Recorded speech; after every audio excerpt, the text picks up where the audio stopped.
बड़ी खबर आ रही है, चुनाव से जुड़ी हुई है। सोचिए 2024 में 538 सीटों पर गड़बड़ी हुई है, वोट गिनने में गड़बड़ी हुई है, वो भी दिखाएंगे। इसके बारे में विस्तार से बताएंगे 538 सीटों पर। उसके बाद आज संसद में अखिलेश यादव हों, राजकुमार रौत हों, इन लोगों ने क्या बोला ये भी बताएंगे, आपको सुनाएंगे। जो जरूरी है, अखिलेश यादव का वीडियो सुनिए। इनसे ये पूछना चाहता हूँ, आपने जाति कैसे पूछ ली, ये बताइए बस। आप जाति कैसे पूछ सकते हैं? आप बताएं, जाति कैसे पूछ सकते हैं? आप पूछ सकते हो जाति को? जाति कैसे पूछोगे? तो कैसे पूछोगे जाति? ये पहला वीडियो है। सभापति महोदय, मैं इसलिए नहीं कह रहा, मैं क्या बात कहना चाहता हूँ, शायद मंत्री जी नहीं रहे इसलिए तकलीफ परेशानी ज्यादा है। और आप हमारा दर्द नहीं समझोगे, हम आपका दर्द चेहरे से पढ़ते हैं। अजय, दर्द में बताता हूँ, दर्द में बताता हूँ। माननीय सदस्यों से मैं आग्रह कर रही हूँ, सभापति महोदय, दर्द में बताता हूँ, दर्द में बताता हूँ। बजट पर चर्चा करिए प्लीज, बजट पर सभापति जी, दर्द में बताता हूँ। देखिए, दर्द बात पहुँचेगी कि नहीं पहुँचेगी। सभापति महोदय, उत्तर प्रदेश से जब से हारे हैं तब से कोई नमस्कार नहीं कर रहा है। तकलीफ वो है आपको। कंप्लीट करिए। वो वीडियो हमने देखा है कि कोई किसी को नमस्कार नहीं कर रहा है, कोई किसी को देख नहीं रहा है। चलिए, धन्यवाद माननीय। और जो अपने आप को बहुत ताकतवर कहते थे, बहुत ताकतवर कहते थे आप अपने आप को, जिसने हराया उसको नहीं ये हटा पा रहे हैं। अब बात समझ में नहीं आई ना? माननीय जिसने हराया उसको नहीं हटा पा रहे। और अगर सभापति महोदय, अग्निवीर व्यवस्था समाजवादी लोग स्वीकार ही नहीं कर सकते। आप बजट पर पूरे अपनी बात करें। तो अखिलेश यादव अब जाकर संसद में बोल रहे हैं, लेकिन उनका बातचीत जो है वो समझ में ज्यादा आता नहीं है। बहुत छायावाद लगता है कि कविता बहुत ज्यादा लिखते पढ़ते होंगे, इस वजह से बहुत सारी बातें समझ में आती है। लेकिन मैं आता हूं चुनाव के मुद्दे पर। चुनाव पर खबर यह है कि 538 सीटों पर गड़बड़ी के मामले आए हैं। एडीआर एक संस्था है जो चुनाव से जुड़े कामों को देखता है। एडीआर की रिपोर्ट की माने तो 362 लोकसभा क्षेत्र में 362 लोकसभा क्षेत्र में लगभग 5,55,598 वोट कम गिने गए हैं। मतलब वोट ज्यादा पड़ा था, गिने कम गए हैं। अब सवाल है कि ये वोट कहां गए? 5,55,598 वोट। उसके बाद इतना ही नहीं, 176 सीटों पर 35,93,000 वोट, माफ कीजिएगा, 35,093 वोट ज्यादा गिने गए हैं। ये वोट कहां से आ गए? अब सोचिए, ईवीएम लाया गया था। ये लोग कहते हैं कि ईवीएम से जल्दी चुनाव होता है, जल्दी काउंट होता है, एक्यूरेसी है। एक महीने चुनाव चलता है, 7 फेज में चुनाव कराया जाता है। वोट डाल के लोग बैठ जाते हैं। आपने देखा होगा, सुप्रीम कोर्ट के वकील, जाने माने एक्टिविस्ट महमूद पराचा ने बैक टू बैक कई सारे वीडियो जारी किए थे। और अब तो एडीआर ने कहा है, अब क्या करेगा? 538। और बता रहा हूं, चार जो सीट है इसमें दादर नागर हवेली, अमरेली और सूरत, जहां चुनाव नहीं हुआ इसलिए वहां की गिनती नहीं। इसका मतलब है कि 4 सीटों के आंकड़े नहीं, यानी तो 538 सीटों पर टोटल जो वोटिंग की जो वोटों का जो घालमेल है 5,89,691 वोट। अब बताइए, जिन सीटों पर 10, 20, 100, 50, 200 सीटों वोटों से अंतर है, 5,55,598 वोट जो हैं वो कम गिने गए हैं। ये वोट कहां चले गए? इसका मतलब कि चुनाव आयोग और ईवीएम पर एक्यूरेसी की बात बिल्कुल गलत है। और यहां तक कि 35,093 वोट एक्सेस गिने गए, मतलब ज्यादा गिने गए हैं। ये एडीआर की रिपोर्ट है, ये बड़ी खबर है जो सोशल मीडिया पर वायरल है।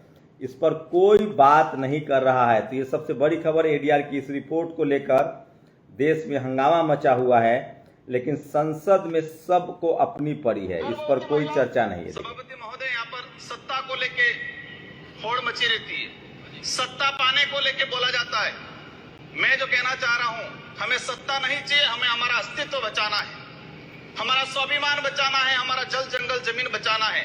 और देखा गया देश के अंदर आदिवासी समुदाय जल जंगल जमीन की बात करता है तो उसको नक्सलवाद का ठप्पा दे दिया जाता है, उसको नक्सलवाद के नाम से मारा जाता है। छत्तीसगढ़ का बस्तर का इलाका हम देखते हैं, 11 साल की बच्ची को मारा जाता है और कहा जाता है कि नक्सलाइट थी। 3-3, 4 साल के बच्चों को मारा जाता है, गर्भवती महिलाओं को मारा जाता है। आदिवासियों की जब भी आदिवासी समुदाय अपने हक अधिकार की बात करता है तो उसको नक्सलवाद का ठप्पा लगाया जाता है। सभापति महोदय, आदिवासी समुदाय को या एससी समुदाय को फ्री की योजना हम कहते हैं, हमें फ्री की योजना मत दो, हमें हमारा हक दो, जल जंगल जमीन का मालिकाना हक दो। उस संविधान के अंदर शेड्यूल 5 के अंदर, शेड्यूल 6 के अंदर जो रिजर्वेशन पॉलिसी लागू की है उसको धरातल पे लागू किया जाए। माननीय सभापति महोदय, मैंने देखा है भाजपा अलग अलग राज्यों में अलग अलग चीज कहते हैं, कई जगह कहती है बीफ खाओ, कई जगह मत खाओ। हमारे आदिवासी समुदाय को लेकर एक धर्म कोड की लंबे समय से मांग चल रही है कि आदिवासी समुदाय को अलग से धर्म कोड दिया जाए। आजादी से पहले 1871 से लगा के 1951 तक अलग जनगणना हुई है। आज आदिवासी समुदाय कोई ईसाई धर्म अपना रहा है, कोई हिंदू धर्म अपना रहा है, अलग अलग जगह बटा हुआ है। आदिवासियों की आइडेंटिटी, उनकी पहचान खत्म हो रही है। आदिवासी समुदाय अपनी पहचान बचाने को लड़ रहा है और लंबे समय से कह रहा है कि आदिवासियों की अलग से जनगणना। तो ये राजकुमार रौत हैं और युवा नेता हैं और ये लगातार अपने संवैधानिक अधिकार को लेकर बोल रहे हैं।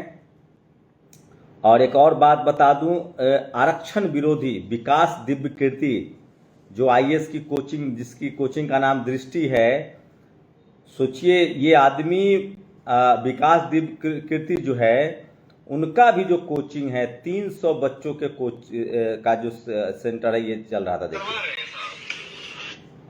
बेसमेंट में चल रहा था। ये विकास दिव्य कीर्ति, ये आरक्षण विरोधी शख्स हैं, आरक्षण के खिलाफ बोल चुके हैं। मैं तो तमाम SC ST OBC और बहुजन गरीब से बच्चों से अपील करूंगा कि इनके कोचिंग में ना जाएं। ये भी बेसमेंट में कोचिंग चला रहे थे, अब खुलासा हुआ है और ये कई बार आरक्षण के खिलाफ बयान दे चुके हैं।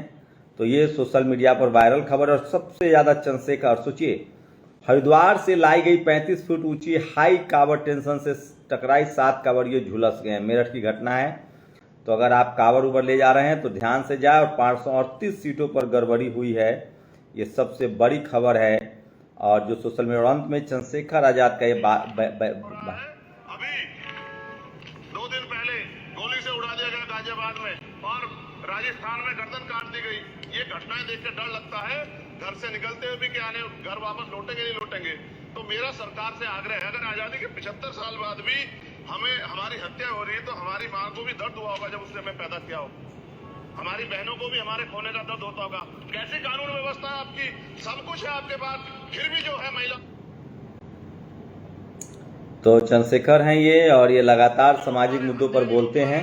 गरीबों, दलितों, पिछड़ों, किसानों, मजदूरों की जाति बचा पा रहे, किसान सुसाइड कर रहा है, नौजवान सुसाइड कर रहा है और बड़ी तो धीरे धीरे ही सही, लेकिन तमाम दलित, पिछड़े, आदिवासी नेता जो हैं, जो चाहे रामजी गौतम हो, चंद्रशेखर हो, राजकुमार रौत हो, ये लोग बोलने लगे। लेकिन जो बड़ी लीडरशिप है, अखिलेश यादव जैसी जो लीडरशिप है, ये लोग लगातार चुप्पी साधे हुए रहते हैं।